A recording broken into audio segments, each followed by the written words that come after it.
Hi, I'm Dr. Muscle, and in this video we're going to be discussing the four basic truth functional symbols in more detail so that hopefully you start to become more familiar and comfortable, familiar with them and comfortable using them. So we'll follow the order that the authors use in terms of going through these. So we'll start with negation, which is the simplest of the four symbols, and then we'll end with conditional, which is by far, in my opinion, the most difficult of the four basic ones. Okay, so we'll start with negation. Remember, these are symbols that are representing something that's being said, the logical relationship that's involved, right? Or as I sometimes like to say, it's a logical operation that's being involved. So negation is just represented with this sign, right? Or, as I mentioned in the last video, you can use this sign. So that's the sign for negation. So let's say our basic claim variable was P, right, for Paul will go, and what's actually being said is Paul won't go, right? Well, we represent that very simply with not P, right, or it's not the case that P, okay? Now, the truth table involved, all right, it's very simple here. So if we just are dealing with one claim variable, right, we would only have two possibilities. Either the basic claim variable, right, or basic claim is true, Paul goes is true, or it's false, Paul goes is false, right? And when it comes to the truth value of the negation, okay, it's always just going to be the opposite of whatever the original claim was, right? So let's say Paul goes is true, well then it's not the case that Paul goes is going to be false, right? Because Paul goes was true. On the other hand, if Paul goes is false, or Paul will go is false, right, then it's not the case that Paul will go. Well, that's actually true, right? Now, of course, it can get more convoluted and involved if we throw in different symbols or different claims and different symbols. So Rachel goes, right? Maybe what we're dealing with is something like Paul won't go, but Rachel will, right? So that's what that's going to look like. Paul won't go, but Rachel will, right? So how are we going to get that in a truth table? Well, now, right, we have two claim variables. So as we learned in our last video, how many rows are we going to need? 4, right? So our reference column depicting our two basic claim variables will always go on the far left, no matter what. All right, and I again would encourage you to always be as neat as possible. Okay, so again, start on the far left, true, true, false, false, and then every other. Okay, and now we're in a position then to work with the negation, right? So it could be involved, the whole point here is it could be involved in a more complex statement, right? But before you can depict, right, the negation part itself, you still got to deal with all the reference columns, right, or the basic claim variables before you can then get to the negation. So in this case, we'll have 4 rows under that negation column, right, because given how many claim variables we had, it dictated that we'll have 4 rows, right? So again, it's always going to correspond to the truth value of regular P, right? So if Paul goes, then it's not the case that Paul goes will be false every time P is true, right? And if Paul goes is false, every time that's the case, then it's not the case that Paul goes will be true. Okay, so that's the gist of negation, what it looks like in terms of its symbol, and how you would go about then getting that into a truth table. Okay, let's go ahead and move on to our next one. So this one is conjunction. So the first thing I should mention is both things listed. So the symbol, again, I'm going to use that instead of the ampersand because as you saw in the last video, I have trouble drawing the ampersand. The thing in the middle separates the two different distinct things that are thought to be true, right, or suggested to be true. And those are called conjuncts. So we have the left conjunct and the right conjunct. Okay. So, for example, Joe will drink water. Well, Here, let me change these because I have a certain example on my sheet here. J and S. So J will stand for Joe will drink, terrible handwriting there, water. And S will be Sue will drink juice. Okay. Two distinct things, right, are involved in this. So the statement is Joe will drink water and Sue will drink juice.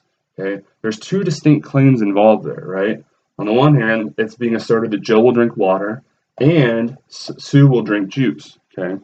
Now, when is that compound claim, that more complex claim overall, right? This whole thing, when is that going to be true and when is it going to be false? Well, you want to remember this shorthand, right? It's going to be true if and only if both conjuncts are true, right? So provided either one is false, right, or both are false, then the whole thing's going to be false, right? So if Joe's not going to drink water, then the whole statement is going to be false, right? Whoever's saying Joe will drink water and Sue will drink juice, right? That overall statement's false, right? Because one of the things suggested was false, okay? Or if Sue's not going to drink juice, sure, Joe will drink water, but Sue's not going to drink juice. Well, then again, the whole thing is considered false. Okay, so all it takes is for one of the conjuncts to be false and the whole conjunction, right, is then false. Okay, so when is the whole conjunction true? If and only if both conjuncts are true. Okay, so then how will this look in a truth table? So we start with our reference columns on the far left. Represent all possible combinations of truth values, right? It could be the case that both of these are the case. Right? Both Joe did drink water, that's true, and Sue will drink juice, that's also true. Or it could be the case that Joe will drink water, but it's false that Sue will drink juice. Or it could be the case that it's false that Joe will drink water, but true that Sue will drink juice. Or it could be the case that both are false, right? Neither Joe will drink water, that's false, and so is Sue will drink juice, that's also false, right? So again, we've represented every possible combination of truth values for those more basic parts, okay? And so once we've done that, then we're in a position to, right, depict the truth value of the more complicated, right, claim, the more compound claim, or how you put that, the compound claim, okay? J and S, okay? So we've got all the parts involved here, so we're in a position now to map out the truth value of this because we've already got all the more basic parts, right? Both conjuncts are already depicted here. So again, when is this conjunction going to be true? If and only if both J and S are true. So in this first row, oh, it's true because they're both true. But in every other row, one or more of the conjuncts are false. So every other one is going to be false. Okay. So as long as one of those two parts is false, the whole thing is going to be false. Okay. So that's a conjunction. Next up, I think fairly easy, very similar to a conjunction, although kind of in reverse almost, would be a disjunction. So let's see.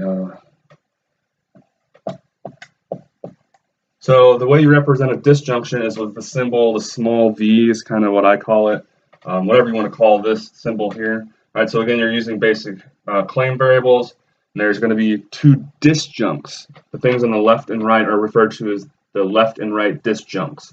So just like in conjunction, you have those two constituent parts on both sides of the conjunction symbol. Those are referred to as conjuncts. Well, here in a disjunction, these two parts are referred to as disjuncts. Okay. So now, when will these two disjuncts, or when will the disjunction as a whole be true? Well, actually, we have an easier, the easier way to sort of remember its truth value is in kind of reverse, right? It'll be false if and only if both of these are false. Okay. Right, so it can only be false, the disjunction as a whole, if both J and B, right, are false. Otherwise, as long as one of these is true, then the whole thing is true. Okay. So what's my example here? Joe or Bob will go. Okay, so J represents Joe will go, right? And B represents Bob will go. Okay. So how does that look like in the truth table? Again, we start by putting up our reference columns for our basic claims, J and B.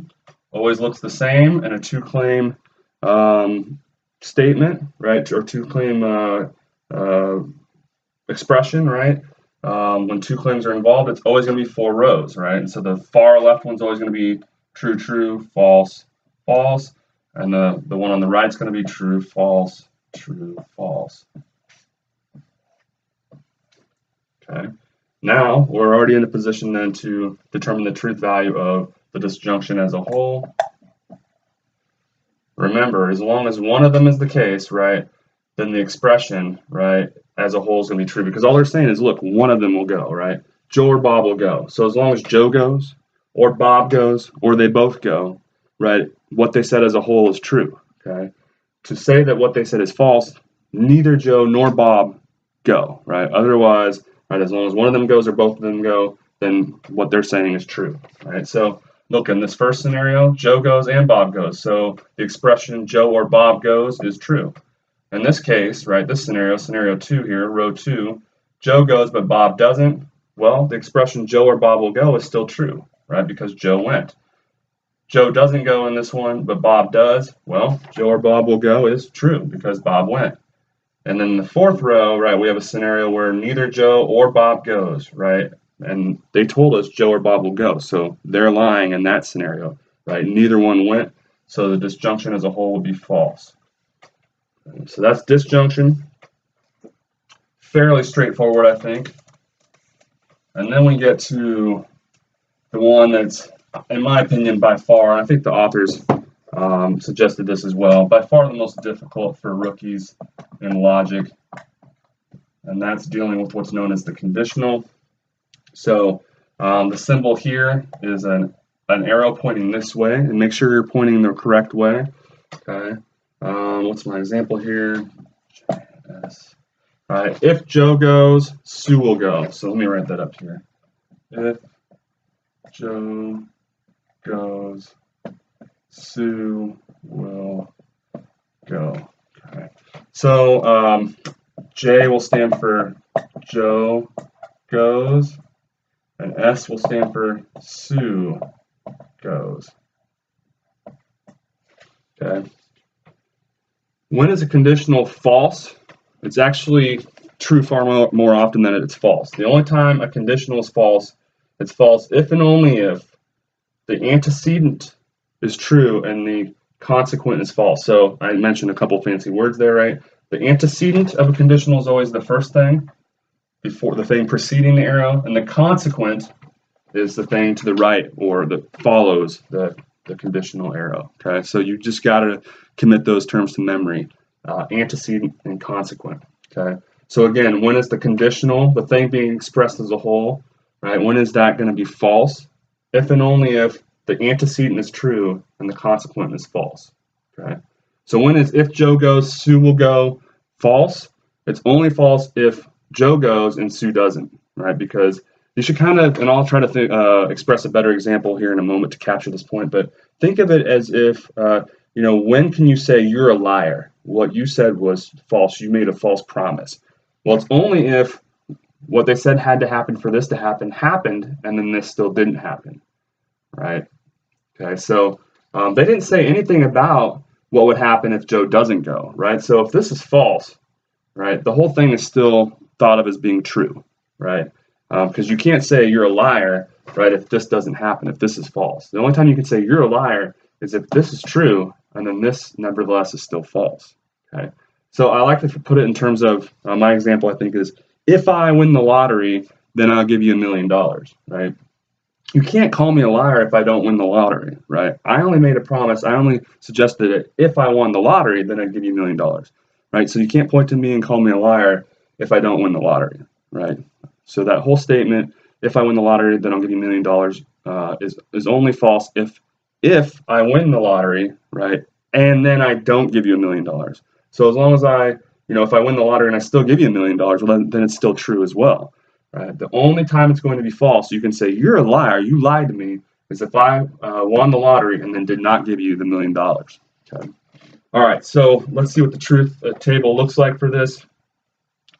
So again, we start with our reference columns on the far left. Hopefully this is becoming second nature for you now. Practice, practice, practice. I sound like a broken record, but that's really the case, especially with these two tricky chapters, chapters 8 and 9. The more you practice them, the easier it will become. So there's every possible combination of truth values for the more basic parts involved in what's said, right? Joe can go and Sue will go. Joe will go, but Sue won't go. Joe won't go, but Sue will go, or neither one of them will go, right? And so now we want to analyze when the expression if Joe goes, Sue will go, right, as a whole is true or when it's false, right? So we will then label J, if J, then S. And you would read it that way, if J, then S, okay?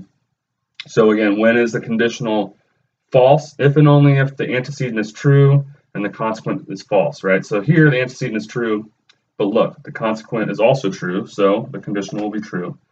Here we have a case where the antecedent is true and the consequent is false. So here's an example of where it would be false, right? They made a promise that if J is the case, S will be the case, and it didn't happen, right? Now remember what we said, as long as the antecedent's false, the conditional as a whole will always be true, right? Because you can't say you're a liar when what they said had to happen for the other thing to happen didn't happen in the first place, right? So if J is false, the conditional as a whole is still rendered true from a logical perspective. Okay. So that is the truth table for your basic conditional. Okay. And now I'll throw at you a little bonus truth functional symbol here. And they fleetingly mentioned it in the textbook as well. It's what's referred to as a biconditional. And it's not as tricky as it sounds or as it looks, okay? So let's see, what's my example? So it'll look something like this. Okay, a double-sided arrow, right? In our normal conditional, right, it's just pointing this way, but a biconditional, you have the arrow going both ways. Now, I don't remember them showing you to symbolize it that way in the textbook. How they symbolized it was this, and this works equally as well, right? You'd have if J, then S, and if S, then J, right? Because it is basically conditional going both ways, hence biconditional. Okay, so it would be Joe. If we go, it'll sound something like this: Joe will go if and only if Sue will go. Okay, so the key expression here is if and only if, right? So the best way to sort of see how this is working, the logic in here is working, is to read it one at a time with just if and then only if, and you'll see why both of these are implied in what's said here. So Joe will go if Sue will go, right? So if Sue goes, that's basically saying if Sue goes, Joe will go, right? Now the only if, right? Joe will go only if Sue will go. So that's telling us, look, if Joe went, then Sue had to have gone, right? So that's this one, right? When you read it, Joe will go only if Sue will go, that's implying this one, right? Whereas if you read it, Joe will go if Sue will go, that's implying this one. Okay. So again, that is the part of what's being said that indicates the biconditional relationship involved. Okay. So let's go ahead and put this up on a truth table. This is going to be true if and only if P and Q have the exact same truth value. And we'll see there's two instances where that's going to be the case. So again, when is a biconditional true? If and only if both parts of the biconditional have the same truth value, whether they're both true or whether they're both false, then the biconditional as a whole will be true. Okay, so let's see how that works here.